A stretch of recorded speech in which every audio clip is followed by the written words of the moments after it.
at me. Time is running and we're down by 3. Look inside yourself, what do you see? The pain is in your mind, no, nothing stops me. Everyone is looking at me. Heart is pounding and we're down by 3. Look inside yourself, I know what I see. Do you have the guts to do it for me? Gonna sweat, gonna work, we're gonna burn, it's gonna hurt, we're gonna fight, we're gonna score, we're gonna win, we're gonna war.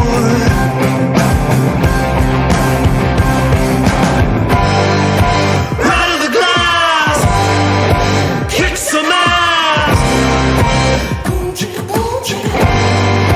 kick some ass, right of the cage, turn the page.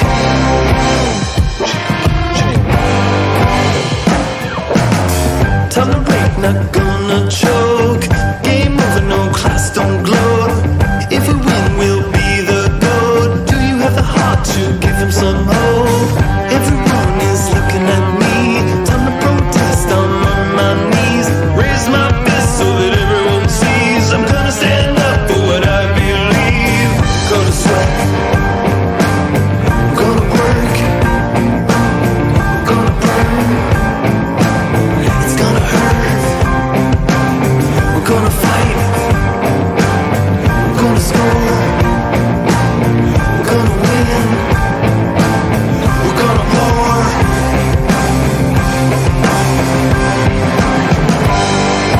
Right on the glass, kick some ass, kick some ass, right of the cage, turn the page.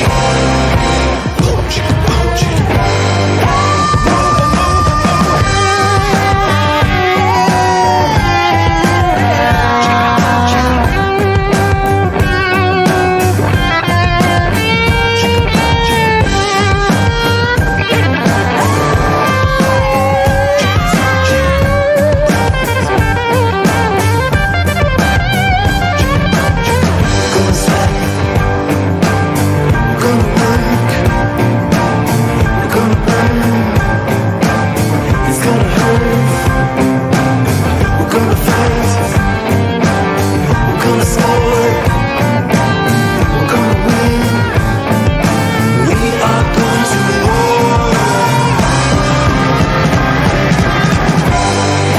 Right of the glass, kick some ass, kick some ass, right of the cage, turn the page.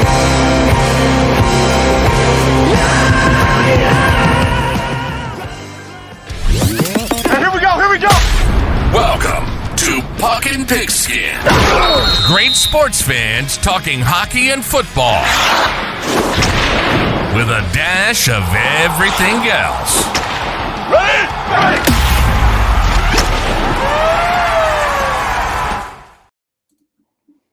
Hey, sports fans and friends. Thanks for tuning in on the Puckin' Pigskin Facebook page, the Shotgun Sports Network YouTube channel, or wherever you get your podcasts. We are coming to you live from Puckin' Pigskin World Headquarters in Red Deer, Alberta.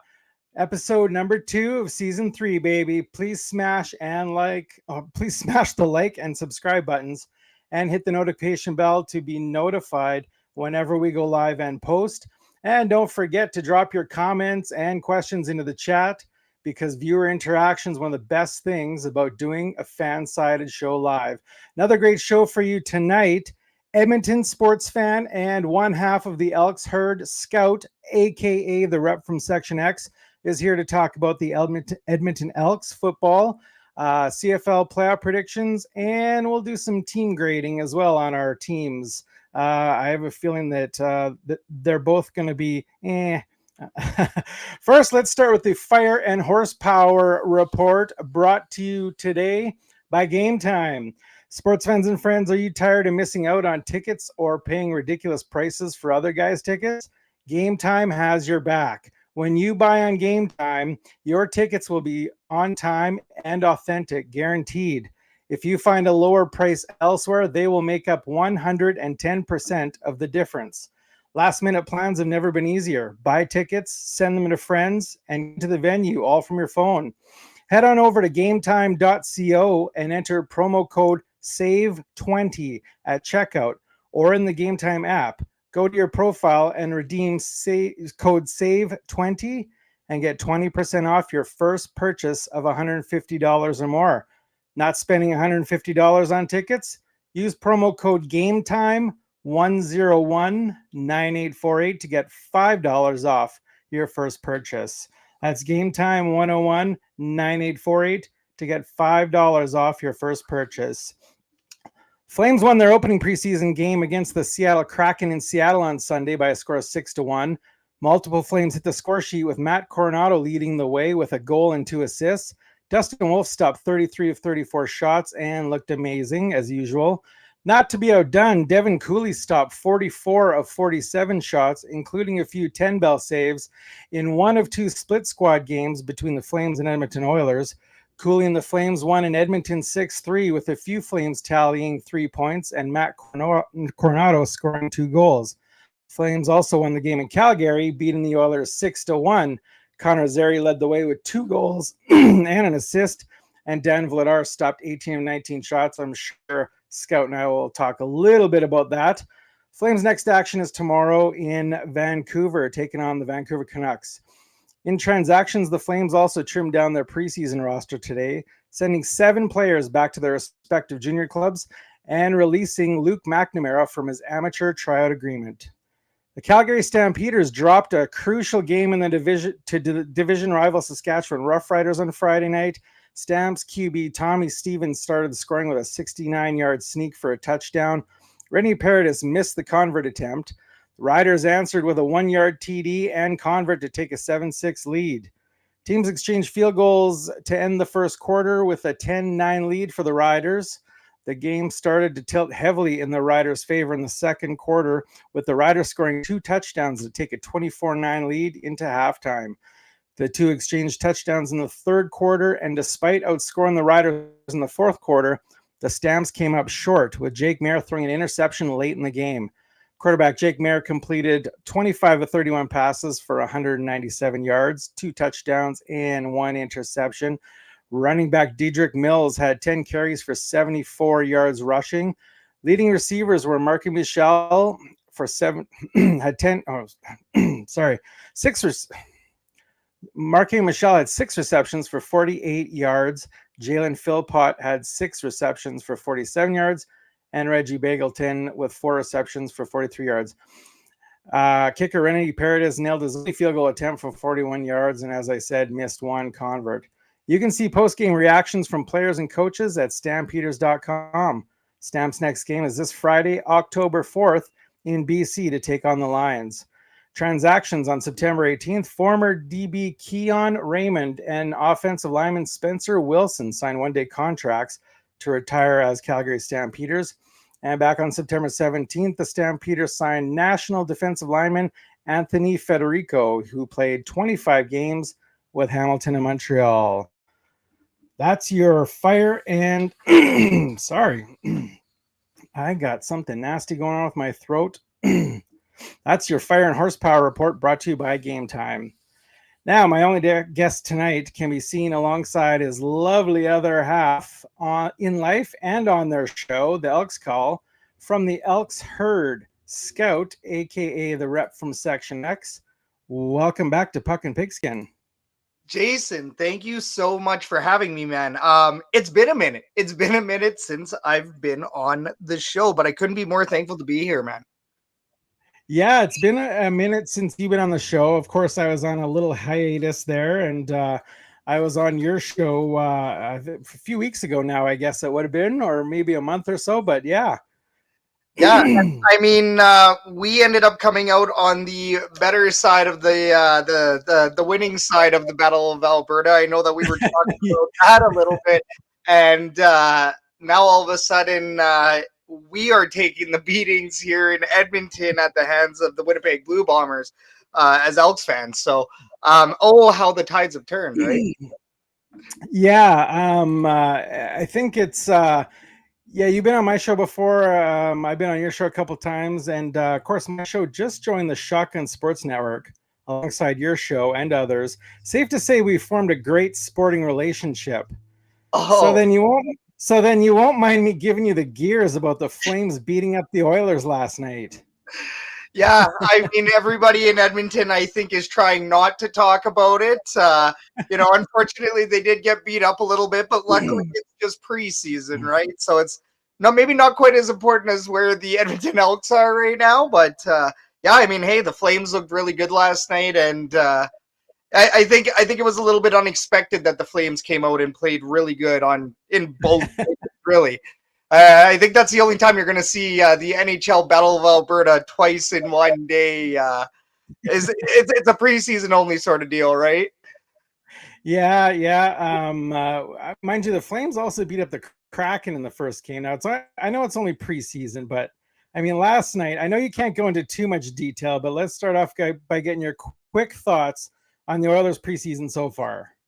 I think the Edmonton Oilers they are looking a little bit sluggish, obviously, after making it all the way to the finals. Right now, at the same time, it does look like the Edmonton Oilers will pull around their woes. This is all for, we're talking about the preseason here, right? So this is for developmental purposes for the rookies. So, let the rookies do their thing. There's like the training camp right now, like you'll see every once in a while, you'll see a couple players filter through, but they mostly already have a roster set. So it'll be really, really interesting to see, as of the home opener, to see who makes the roster, right? I do think that they do have some good rookies there. So yeah, I mean, I think that the sky is not falling. I know that the Edmonton media was talking all about it today. I usually stick to Elks, right? But at the same time, we're talking about the preseason. Look, if we're seeing those kind of performances at the home opener, I think that's when the city of Edmonton, even then, we're talking about really early in the season. So this team just went to the Stanley Cup Finals last year. Faith. Everybody in Edmonton needs to have some faith. No knee-jerk reactions. Yeah, so yeah, last night was definitely a night of watching and saying, "Who is that? Who's that guy?" Exactly. It's for the prospects, right? This isn't necessarily where you're going to see Connor McDavid flying into guys. I mean, it's not the time of year for that, right? That's for the playoffs. So let the rookies have their fun and try to make the cut. And once again, we'll see what the opening day roster looks like. And same deal for the Flames. I think it's really interesting to see how hard the Flames went in these last two games, almost trying to make a statement. They have maybe a couple more guys trying to crack the roster, right? So I think that's maybe why the Flames looked a lot more intense in those games. Yeah, and you mentioned the Oilers being defending or not defending champs. I guess they went to the Stanley Cup. Sorry. Do you think there's more pressure this year to get back and win it, or do you think maybe not so much? I think if you ask anybody that follows the Edmonton Oilers or is a big Oilers fan, right, that's kind of like the benchmark. You want to run it back, you want to get back there. So I think I would say that every fan, has those expectations. I mean, even fans from all other teams across the NHL, I think everybody's kind of expecting the Edmonton Oilers to get back there, right? So yeah, I would say that's the expectation. All right, yeah. So that's good insight there on the Oilers and the Flames. I'll say they've looked impressive, but again, it's preseason now. Last night, there were big stars in the lineup for the Flames, big stars in the lineup for the Oilers. So you can't say that it was a 100% preseason game, but Hey, Devin Cooley sure is gonna give Dan Vladar and Dustin Wolf some competition. oh yeah, I think that was the biggest surprise. I mean, when you see maybe an unexpected name like Cooley actually looked really, really good, right? He put on one heck of a performance, and when you're considering the other two names, Dustin Wolf and Dan Vladar, it's like, holy cow, he came out of nowhere, right? So he's making a case to crack that roster, which is really cool. Yeah, like right now, I can confidently say who the number 1 and 2 are going to be. I think it's going to be an A and B situation in Calgary. I have a feeling that it's going to be one of those, or kind of like what we're seeing with the Edmonton Elks at quarterback right now. Whoever has the hot hand may be starting, right? Yeah, we'll definitely get into that. Looks like John Kirby's got a question here. Thoughts on why the Oilers are number 1 in the city and the Elks are at the bottom? The Elks aren't even at the bottom anymore. John Kirby, hello, friend of the herd, John Kirby in the herd chat. The Oilers are number 1, A, because they're winners, but B, it's just the bigger show in town. It is what it is. The Elks, though, are not at the bottom. However, they may have slipped to like 3rd, and they're slowly climbing their way back up to number 2. What's your thoughts on that, Jason? Well, I'm not sure if John meant the bottom of the standings or if he meant the bottom of like the fans in the city. I'm not.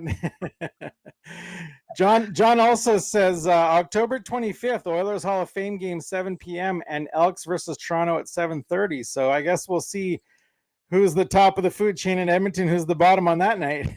There you go. So, yeah, we're going to skip to some CFL here, and let's jump into the CFL and first do our grading of our respective teams. Then we'll jump later into CFL playoff predictions. I'll let you go with your picks first for your grades, unless you want to do each one individually, like quarterback first, offense, and go back and forth. But you started out. So I did so you're talking about grades for the team, right? For our respective teams. Yeah. So see, it's interesting. So right now, as of right now, is where I'll grade right now. The Edmonton Elks defense, even despite, even including that last game, the Edmonton Elks defense right now is playing at an A. The Edmonton Elks defense is definitely playing at an A, right? The defensive line leaves a little bit more to be desired in particular. But the guys in the secondary are doing better. It's the guys at the corners, your corners and your safety. Luchez Purifoy is absolutely killing it. So the defense as a whole, right now, they're playing A football. Offense is playing right now. Offense is playing a C. And we're going to get into that. I know that there's a lot of news today about the Edmonton Elks and, of course, their quarterback decisions right now. So we'll talk about that in a minute. But the offense, they're not necessarily like a 50-point offense. They're a steady 27, 33, somewhere in there. I usually don't see too crazy of a score out of them. They're playing around a C to a B, and it depends on what quarterback is in. The offensive line has consistently played better and better. Now, playing against Winnipeg, you cannot expect any O-line to have an easy time against Winnipeg's D-line. Let's put it that way. But, I think the offensive line is playing good. I think the receivers are great. So there's parts of that offense that are an A. The receiving corps is definitely an A. There are a couple of slips out of the hands with the ball. The rushing, those running backs, the rushing game is at an A+ right now. And even then, special teams, and I'd say special teams on the season as of right now, they're like a C+. Because Jake Julian does some amazing things. Boris Beatty's missed, but he's playing better now. There's still a couple punts that go over a little bit, but Jake Julian is basically an all-star punter in this league. So there are really nice pieces of this team. There are also pieces that do hinder the team at times. And, you take a look at what's going on with the quarterback right now, the quarterback position. Well, we have a controversy. We have a little bit of a quarterback controversy now. Trey Ford, the expected to be starter for this franchise as of a couple of games ago, or even 4 or 5 games ago. Unfortunately, he got injured throughout the season. They give him his starter's job back once he's healthy. And unfortunately, he goes up against a very great defense in the Winnipeg Blue Bombers. So unfortunately for Trey, he had himself a bit of a bad game. Couldn't quite make the reads at times. Kind of played a scramble first offense.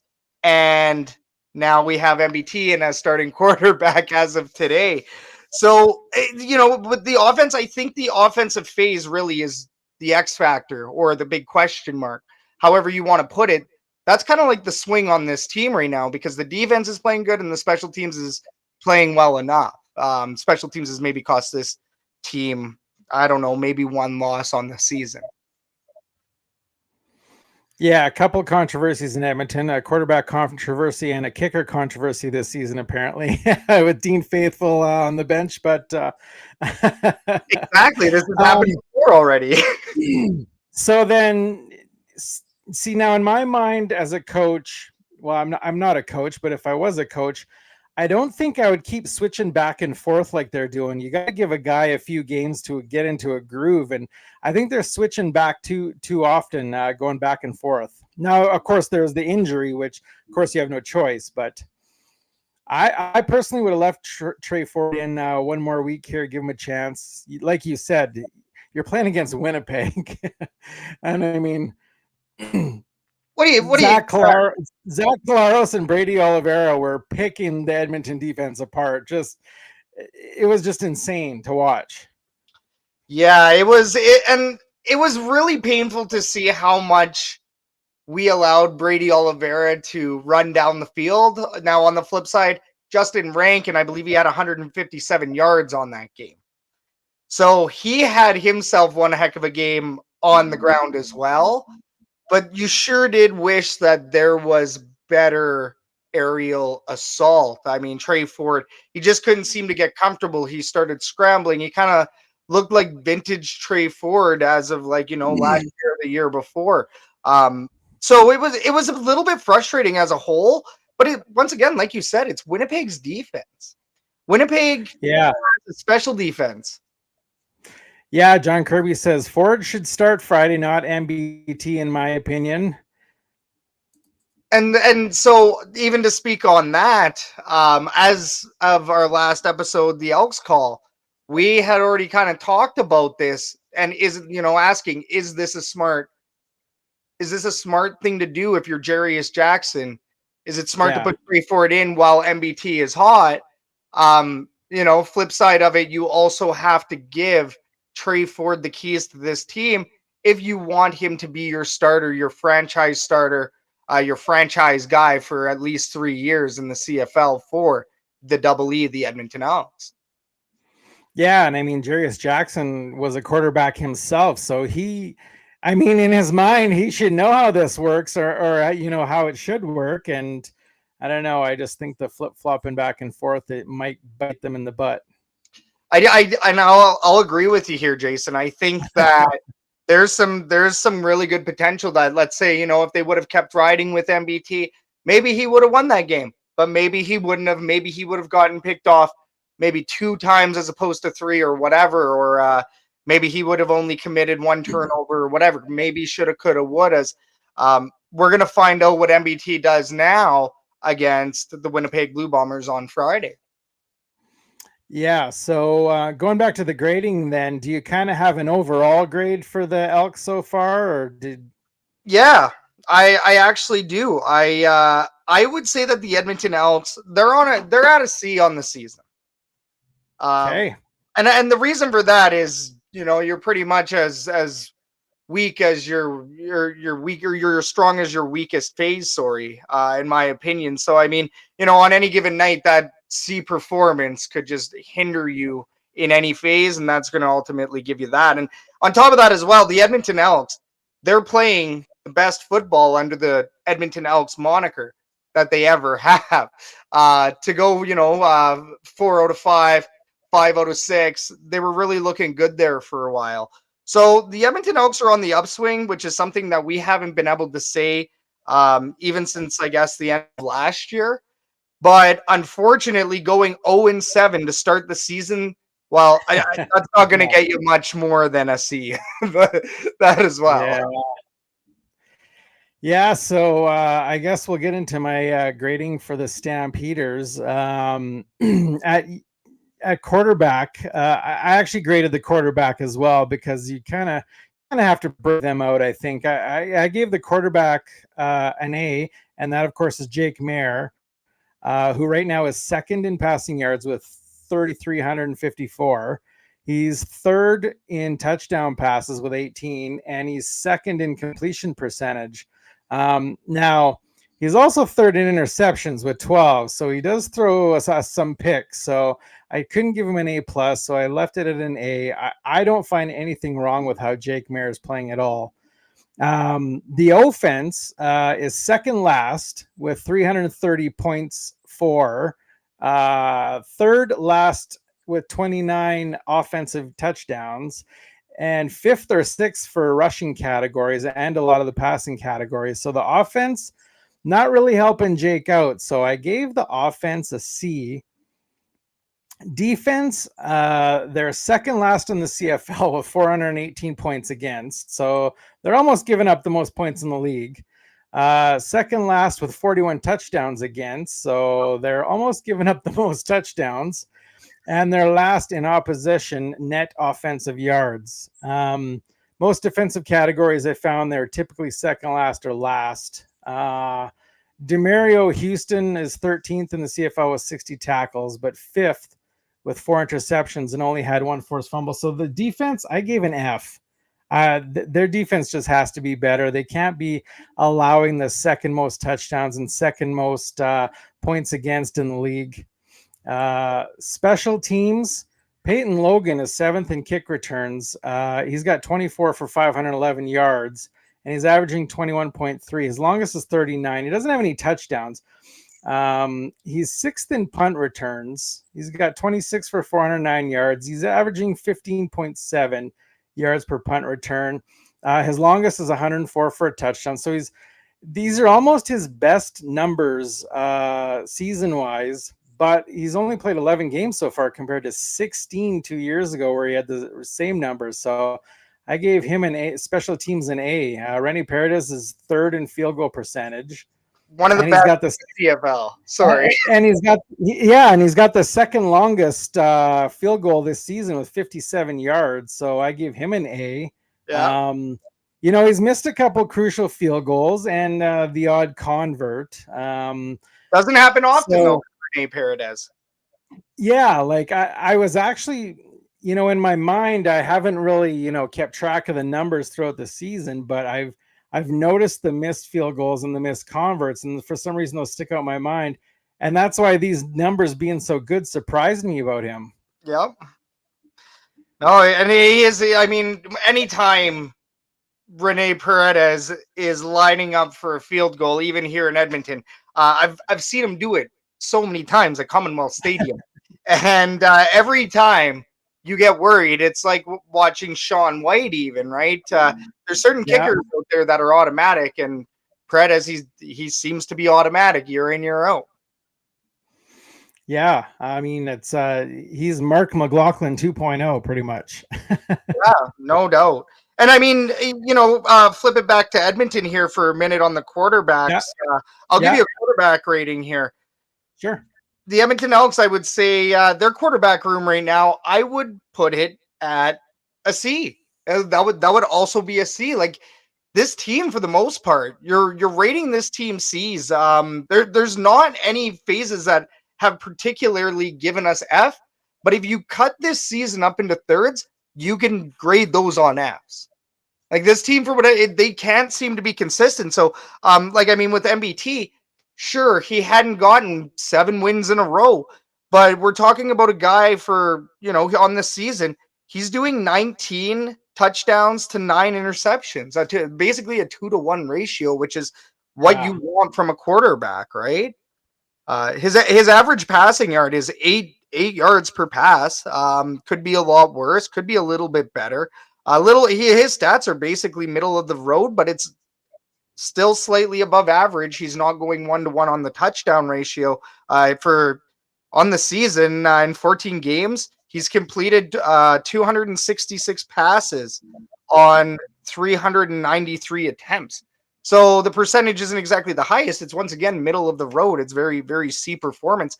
Trey Ford, he's looked spectacular in some games, and look at this last game. It was a massive flop. You look at the ending of the game here at Commonwealth against Calgary. Also wasn't very spectacular at the end of the game. You didn't see any of those flashes that you maybe saw prior to his injury. So, yeah, I mean, I wish I could be as bold as you are, Jason, in giving one of these phases here an F. I'd love it. Like, I really want to find it. Had you asked this 6 games ago, I would have given you I would have to agree wholeheartedly. Now, I know I'm a Stamps fan and not an Elks fan, but I would definitely agree that 7 games ago that team was definitely an F all around. Definitely a F minus for management about 6 or 7 games. Oh, so funny. I think you're right. I think you're right there, Jason. It's crazy how the Edmonton Elks have turned it around. We're even seeing a lot more accountability, which is crazy. Leon O'Neill Jr. was actually released from the Edmonton Elks today. He was a player that decided to throw a punch in the last game, and he was actually ejected because of 2 unnecessary roughness calls. So it's interesting to see him, cut from the team for disciplinary purposes. It's interesting to see Trey Ford benched for this game coming up and not just basically given the team. As soon as Chris Jones had departed, it seems that there's a new level of accountability. It seems like there's a little bit more discipline. We're not constantly crying about penalties anymore. Now, I mean, you will always have people complain about penalties, but in the sense of, our players committing them all the time, the Edmonton Elks players committing penalties all the time, we're not seeing that as much anymore.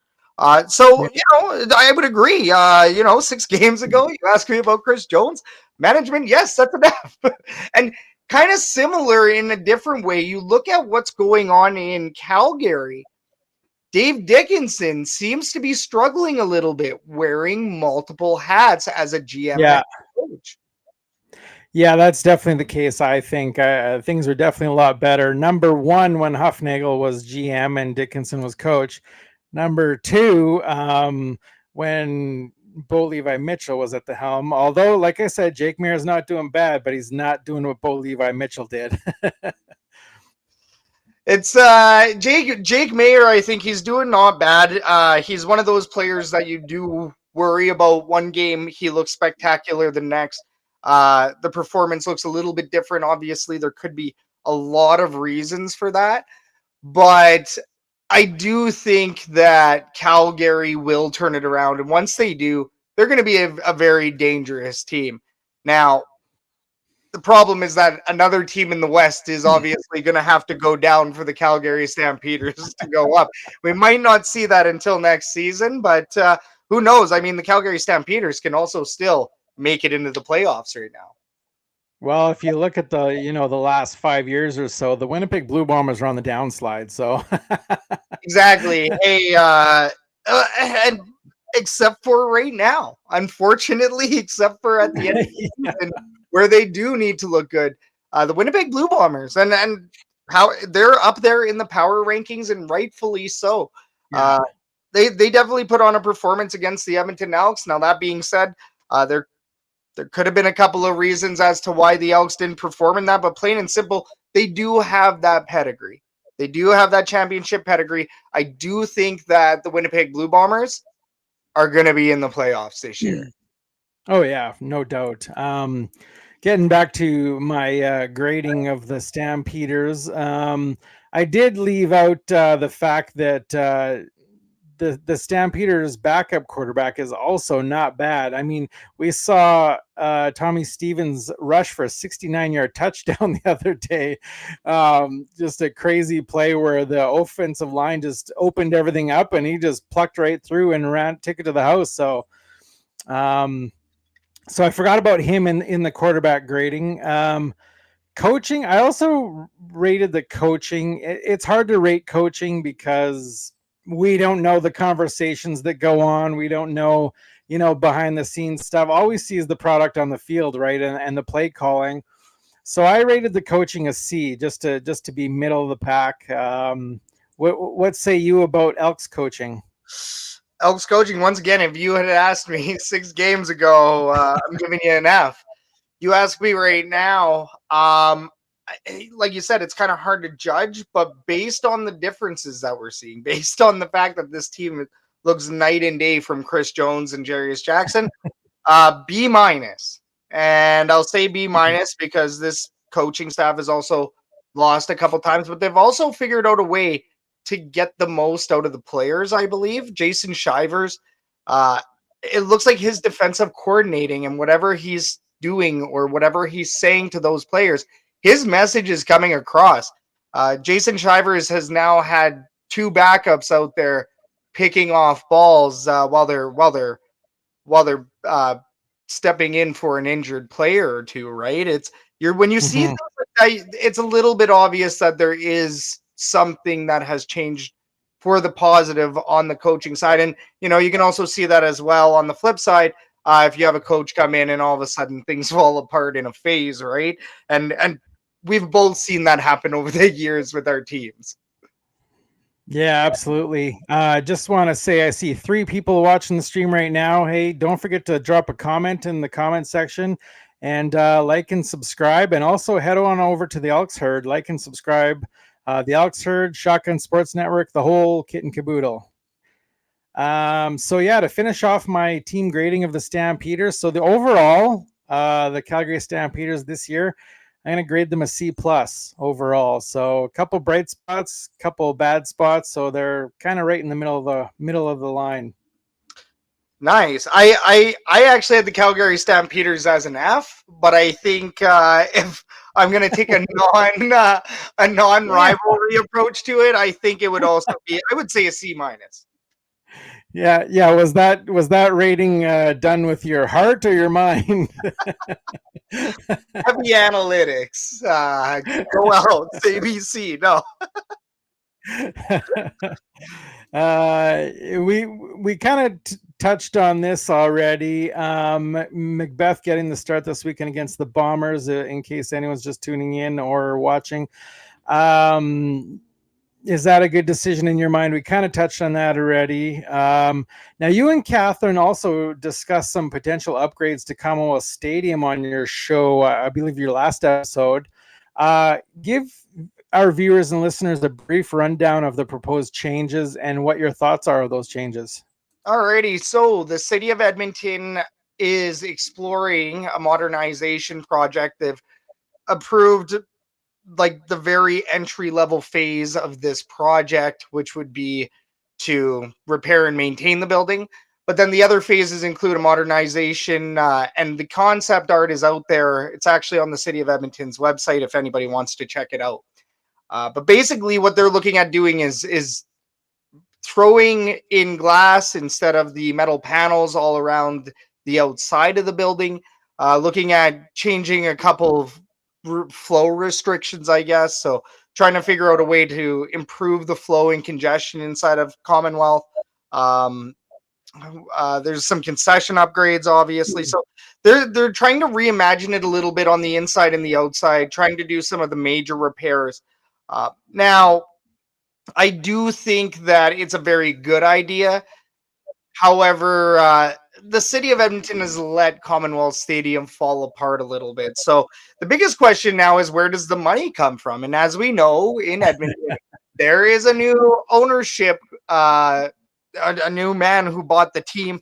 It's not an ownership group. It's Larry Thompson, former owner of Thompson Brothers Construction or Thompson Construction Group out of Stony Plain. So the question is, would Larry Thompson pay for it, even though he's just a tenant of the building, right? I think that's going to be the tricky part. Where does the funding come from? Do you get sponsorships involved? Does Larry Thompson step up and maybe foot some of the bill?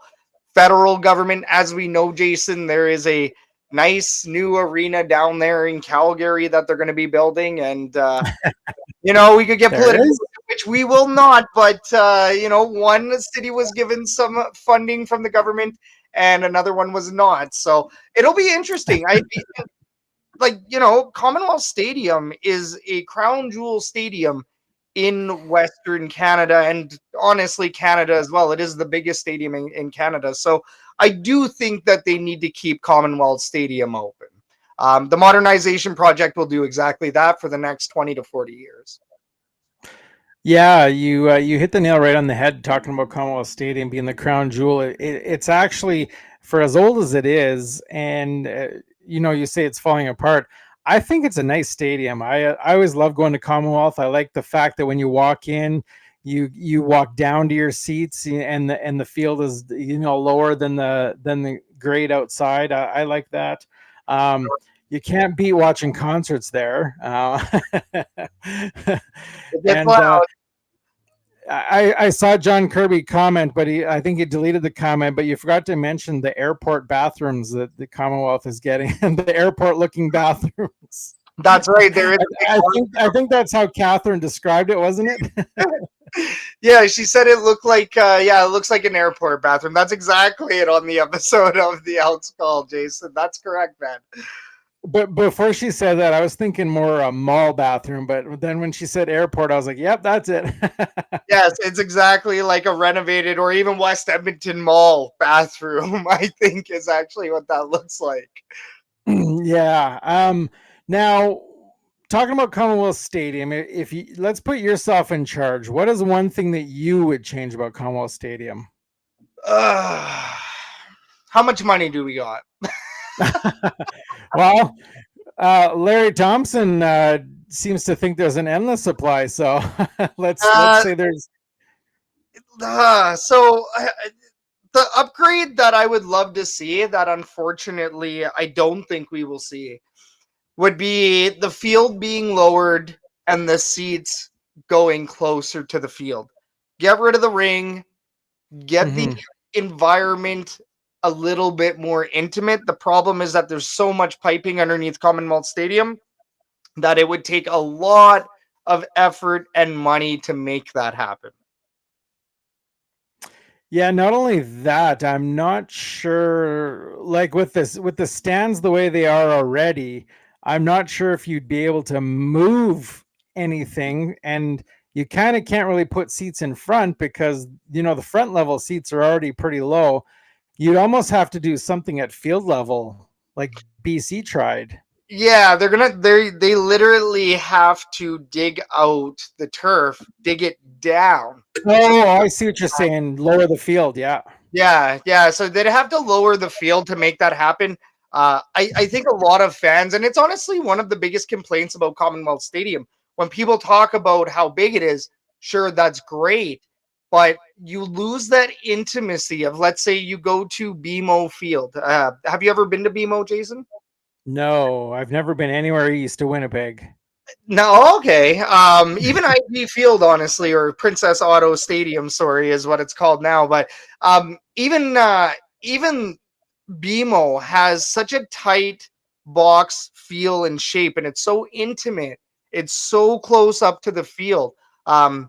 Pretty much media only goes around certain ways when they're out there, just because of how tight the lines are to the actual stands. So it's really cool to see that. You come back to Commonwealth Stadium, well, sure, the building feels nice and big, but you're a little bit too far away from the field. So really, really hope that they find a way to at least make it a little bit more intimate, or find a way maybe to move seats in. But like you said, Jason,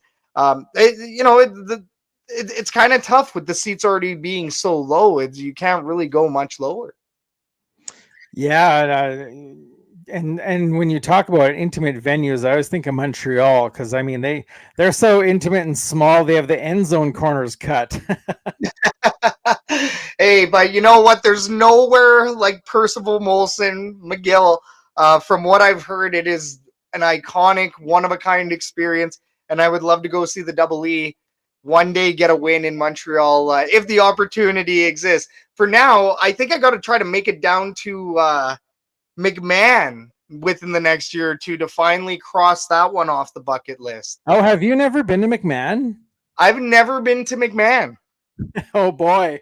If you think Commonwealth is old and falling apart, wait till you get to McMahon. I'm so excited. At least you guys have seats to sit in. Hey, it wasn't, well, I guess it was what, 10 or 20 years ago. No, Commonwealth Stadium has not had benches, I don't think, for a very long time. Now, to be fair, all of McMahon isn't benches. The middle portions are seats. It's just the side sections that have the benches. Very uncomfortable cold benches as well.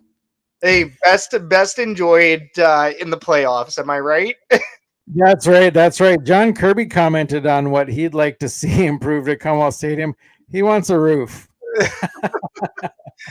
And that has been talked about. I think we're past the threshold where that's going to cost a lot of money to get that roof on Commonwealth now.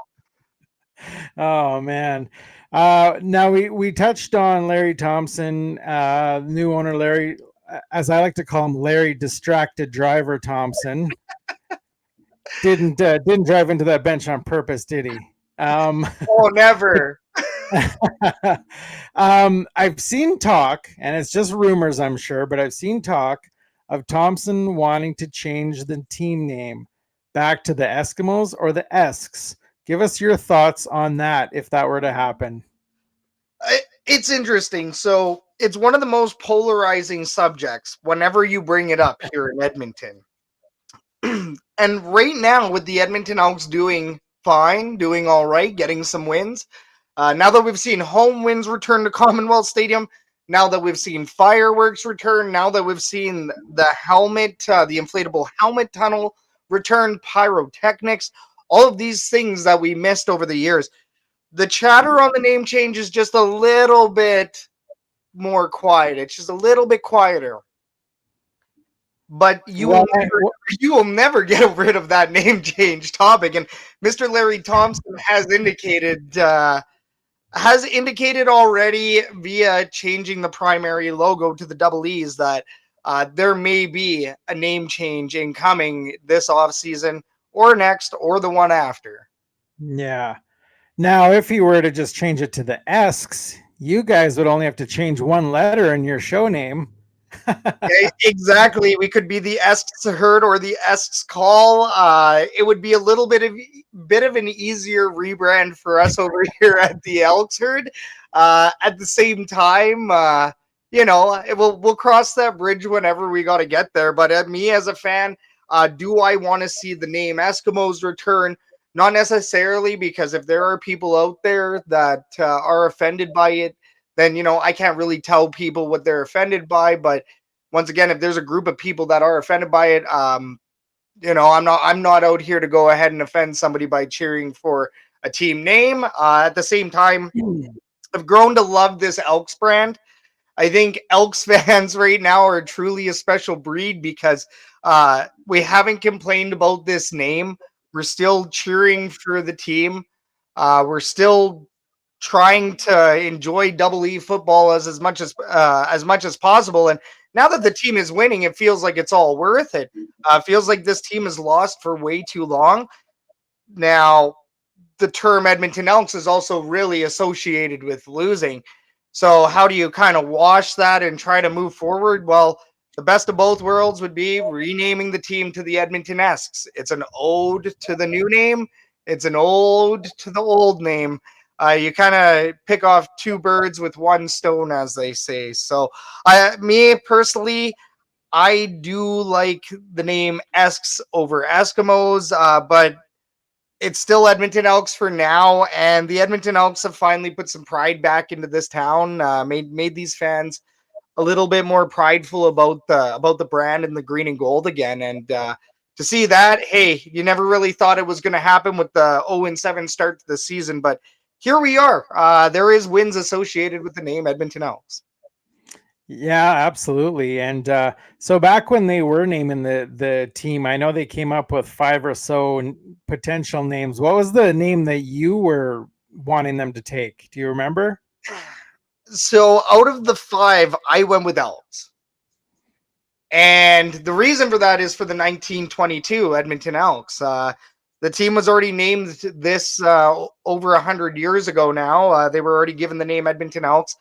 Of course, the people of Edmonton really couldn't stand the name, and they changed the name back to Edmonton Eskimos the following year in 1923. So it's almost like we've been here before, but I will say Edmonton Empire would have been my number one choice. Now, would Edmonton Empire look good going 0-7 to start the season? Yeah. What about you, Jason? I'm not trying to flip the interview back on you, but what was your opinion on those names? What would you have picked? My favorite was the Edmonton Energy. And a lot of fans in Edmonton say that. I just like the sound of it. I think you could do some cool things with the logo and stuff. Yeah.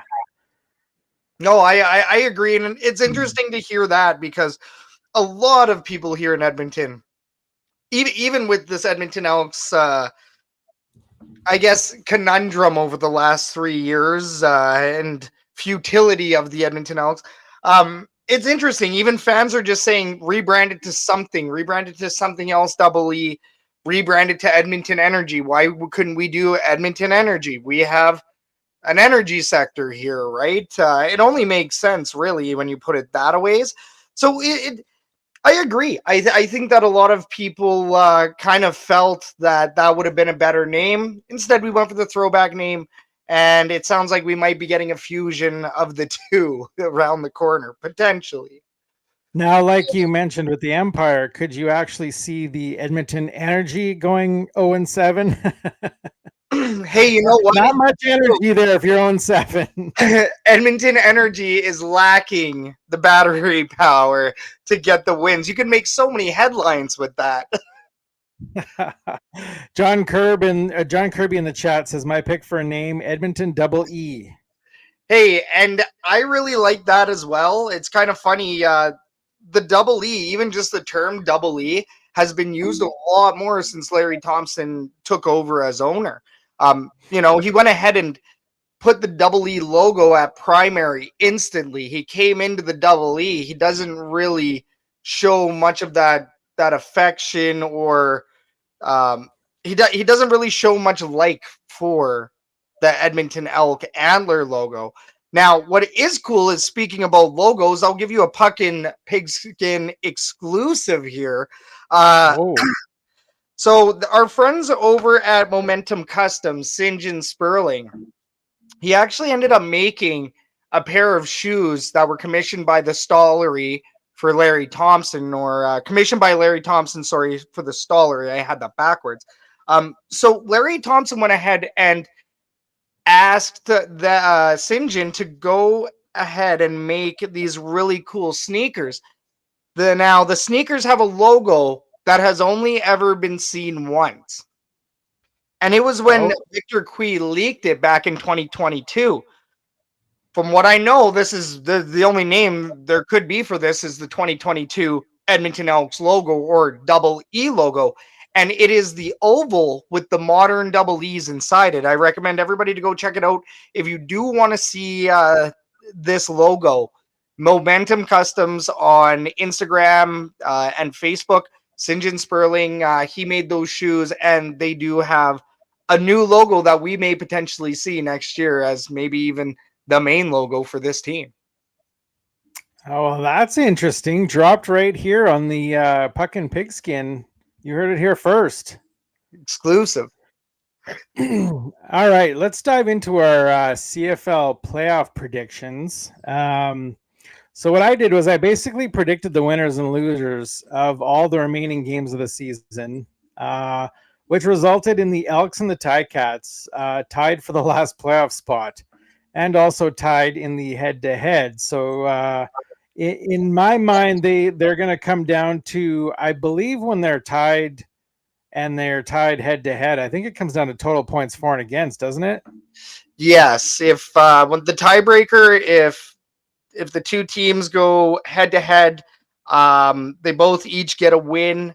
The tiebreaker goes to whoever scored the most points between the two teams. So I had Edmonton edging out Hamilton out of the playoffs with 75 points to 66. So right now, I'm predicting BC. Well, let's go over the standings. I'm predicting Winnipeg to finish first at 10-8. Agreed. BC second at 9-9. Edmonton third at 8-10. Saskatchewan 7-10-1. And in the basement in the West, I'm sorry, Calgary. I just don't see a lot turning around. So 6-11-1. I got the Stampeders. In the East, I got Montreal in first, 13-4-1. Ottawa 10-7-1. Toronto 9-9-0, and Hamilton 8-10-0. So I got BC facing Edmonton in the semifinal, the West semifinal, with Edmonton coming out on top. And then I got Edmonton facing Winnipeg, of course. And unfortunately, I got Winnipeg going through to the Grey Cup again. As much as I hate it, I don't see anybody beating them. Out East, I got Ottawa facing Toronto. And I had Toronto coming out of that one to face Montreal in the final. And Montreal's just been a powerhouse this year. So I got Montreal over Toronto. So I got Winnipeg and Montreal in the Grey Cup again. And I got Montreal winning it again. Yeah, it sounds eerily close to my playoff predictor here, Jason. Sounds eerily close. Not exact, but it's tough to bet against Montreal right now, isn't it? It is. They're looking too good. Cody Fajardo is on point, and they're looking like a powerhouse. Coach Phil last week on my show said that they might be the best team ever assembled in the CFL history. Now, I don't agree with that, but I wouldn't quite say that. They didn't quite go undefeated or anything like that. So yeah, the undefeated Calgary Stampeders might have something to say about that. Exactly. No, and I think in the West, I think it's gonna be a dogfight. I actually think that the Edmonton Elks might make crossover at this rate, but even then, you're looking at 2 wins in hand for the Toronto Argonauts right now. So it's tough. It's tough. I do think Saskatchewan, at this point they'll be trying for that crossover spot. Otherwise, it could be the Edmonton Elks trying to go for that crossover spot. We'll see what happens with Toronto for the rest of it. But I would say that I would have Winnipeg at first in the West. I would have BC at second. Third, I do think Saskatchewan is on a slippery slope. I think between the Edmonton Elks and Saskatchewan, I think I would actually put the Edmonton Elks below Saskatchewan. I think Saskatchewan gets third in the West, and I think the Edmonton Elks might be fighting for crossover. I wish I had more faith. I really wish I had more faith. Well, you didn't put your team in last like I did. True. Hey, that's something that we agree on here. But really, I mean, when we're talking about the West here, Edmonton can still finish last. And heck, Saskatchewan could still even finish last. Mm-hmm. It is anybody's game right now in the West, and it looks like Winnipeg's running away with it. Now, in the East, yes, Montreal has been running away with it for a while, but I think Montreal peaked a little bit early. So now comparing everybody else in the East, really, you're looking at Toronto as a main competitor, and you're looking at Ottawa Red Blacks, and Ottawa would be second. I would have Montreal at first, Ottawa at second. Then I would have most likely Toronto and then Hamilton Tiger Cats. But the Hamilton Tiger Cats aren't dead yet. The Cat might come back the very next game. The Hamilton Tiger Cats seem to not want to go away with Chris Jones in at defensive specialist or defensive advisor, whatever role he may have there. It seems to be working for those Ticats. Now, I still think the Ticats are going to finish last in their division. That's for darn sure. But coming out of all this, I do think that we will be looking at a Winnipeg and Montreal rematch. How the rest of it unfolds, I mean, It's a big toss-up. If Toronto does make it to third, even let's say if the Edmonton Elks make it over to the crossover and beat out Toronto for third, I don't think the Edmonton Elks would last very long in the East, especially looking at the record. I believe they only have one win this season against Eastern teams. Versus the East. Yep, that's correct. 1-6. Correct. Yet they do have more wins in the West than losses, which is really interesting. I believe 4-3, I want to say. Yeah. 4-3 in the West. So the Edmonton Elks, they're definitely the biggest wild card in the West right now. I think everybody else has played pretty consistently through this stretch. The Edmonton Elks, their fate is in their hands. I would love to see them get a home playoff game, but unfortunately, with that Winnipeg Blue Bombers loss, I don't think that Elks fans can be nearly as confident unless, let's say, MBT pulls off a miracle win on Friday. And keep in mind, the Edmonton Elks can still own the tiebreaker over Winnipeg. They just need 14 points as opposed to the 13 that they lost by on Saturday. Mm-hmm. That is correct. How crazy is it that the two leading quarterbacks in the league right now are from the two teams at the bottom of the East and West? Yeah, leading in touchdowns. It's insanity. Well, and at some point too, a lot of these quarterbacks right now, even in the top 3 or the top 5 in the CFL, were all backups at some point. I want to say at least like three of the top 5 or something were benched for at least a game. The season has been all over the place. It's crazy as only the CFL could be. Only in the CFL. What are your thoughts on the Jonas Brothers doing the Grey Cup halftime show? It's so funny because I was literally thinking about that the other day. If I was going to enjoy or if I was going to stick around at halftime for the Jonas Brothers, and I was trying to think of a couple songs. It's not quite a Shania Twain. It's not really a 50 Cent, but the Jonas Brothers still put out some good tunes, and I would say that it's better than the Alicia Cara that we had in 2018 for the Grey Cup here in Edmonton. So let's grade the Jonas Brothers at halftime. I'll give them a B-.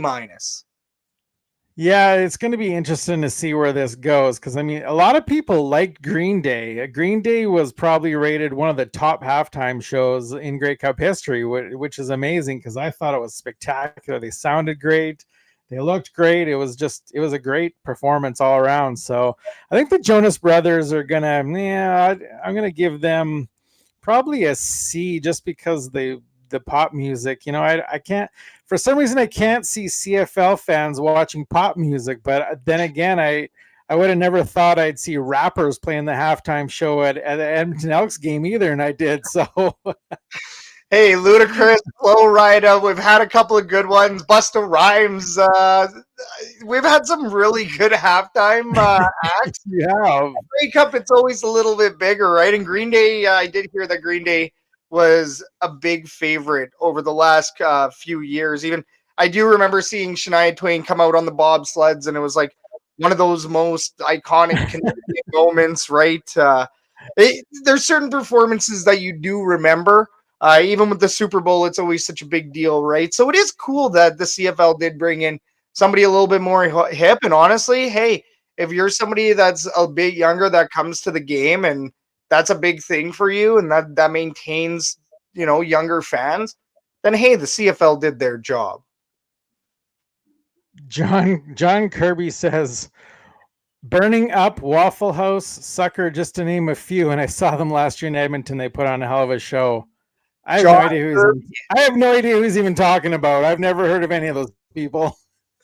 No, that's all songs by the Jonas Brothers. Oh, Sucker. Yeah, I know Sucker. I don't know the other two. Oh, yeah. Okay, there you go. Off the top of the head, I remember that one. So, yeah, John Kirby confirmed that this is going to be a pretty lit halftime show. It's going to be lit, I tell you.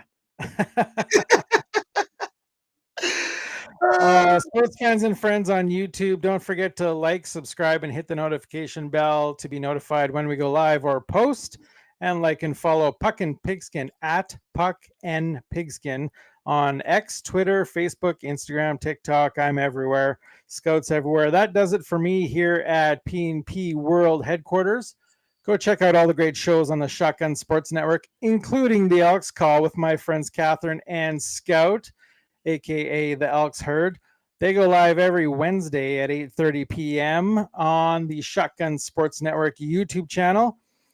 Scout, great having you on, my man. And from Puck and Pigskin World Headquarters here in Red Deer, Alberta, have a great night, everybody. Thanks a lot. Have a great night. Thanks, Jason.